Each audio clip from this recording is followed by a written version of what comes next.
పశ్చిమ బెంగాల్లో ఏ ప్రభుత్వం ఉంది? మమతా బెనర్జీ. గుజరాత్లో ఎవరు ఏ పార్టీ ఉంది?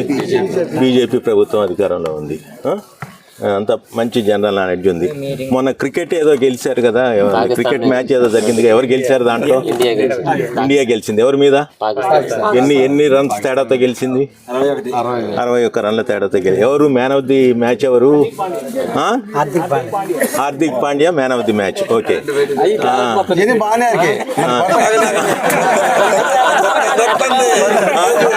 మంచి జనరల్ నాలెడ్జ్ ఉంది, మనందరికీ మంచి జనరల్ నాలెడ్జ్ ఉంది. మీకు మంచి అవగాహన ఉంది, తెలియగలవాళ్ళు, మంచి నాలెడ్జ్ ఉంది, అంతా ఉంది.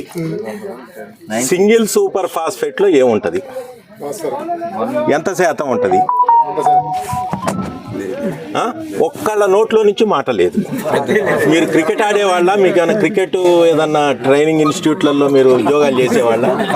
అంటే వ్యవసాయం కాకుండా క్రికెటా మీది ప్రధాన వృత్తి? రెండోది అది ఏదన్నా హాబీ కానీ వ్యవసాయం? అంటే వ్యవసాయమేనా మీ? అంటే నాకు తెలియక అడుగుతున్నాను. వ్యవసాయమేనా? అంటే రాజకీయాల్లో ఏదన్నా మీరు వచ్చేసారి ఏదన్నా ఎంపీగానో అంటే రాజకీయ నాలెడ్జ్ చాలా ఉంది కదా మీ అందరికీ. మీరు నెంబరే గెలవరు అంటే రాజకీయ నాలెడ్జ్ చాలా ఉండబట్టి నేను అడుగుతున్నా.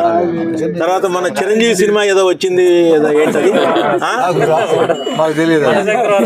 రవిశంకర్ వర్మ. ఎవరు దాని డైరెక్టర్? ఎవరు? అంటే మనము వ్యవసాయం చేస్తున్నాము, వ్యవసాయమే మన ఆధారము, మనకి పూర్తిగా తిండినిచ్చేది అదే. మనం సింగిల్ సూపర్ ఫాస్ఫేట్ వాడతాము, యూరియా వాడతాము. యూరియాలో నత్రజని ఏ రూపంలో ఉంటుందో మనకి తెలియదు ఎవరికి. ఎవరికన్నా తెలుసా? సింగిల్ సూపర్ ఫాస్ఫేట్లో ఏమేమి ఉంటాయి అనేది మన ఎవరికన్నా తెలుసా?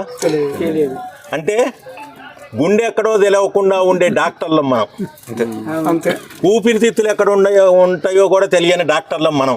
పేషెంట్ బ్రహ్మాండంగా బతకాలి, పేషెంట్కి జబ్బు తగ్గిపోవాలి. గుండె ఎక్కడ ఉంటుందో తెలియకుండా గుండె ఆపరేషన్ చేస్తే పేషెంట్ బతుకుతాడా? మరి మనకి యూరియా గురించి ఏంటో తెలియదు, సింగిల్ సూపర్ ఫాస్ఫేట్లో ఏముంటుందో తెలియదు, డిఏపిలో ఏముంటుందో తెలియదు, ఎంత పర్సెంట్ ఉంటుందో తెలియదు, సాయిల్ pH అంటే ఏంటో మనకి తెలియదు, నల్లి యొక్క జీవిత చక్రం ఏంటో మనకి తెలియదు. మనం అద్భుతాలు చెయ్యాలి అంటే ఒక గుడ్డోడు గమ్యస్థానానికి పోవాలనుకోవటం ఎట్లా దురాశ ఇద్దో, మనకి ఏ విషయం మీద అవగాహన లేకుండా, వ్యవసాయానికి సంబంధించినటువంటి విషయాల మీద అవగాహన లేకుండా పక్కరైతే వేస్తే మనం వేయటం, పొట్టోళ్ళు చెబితే మనం తీసుకొచ్చి వాడటం చేయటం వలన లాభాలు వస్తాయా నష్టాలు వస్తాయా చెప్పండి.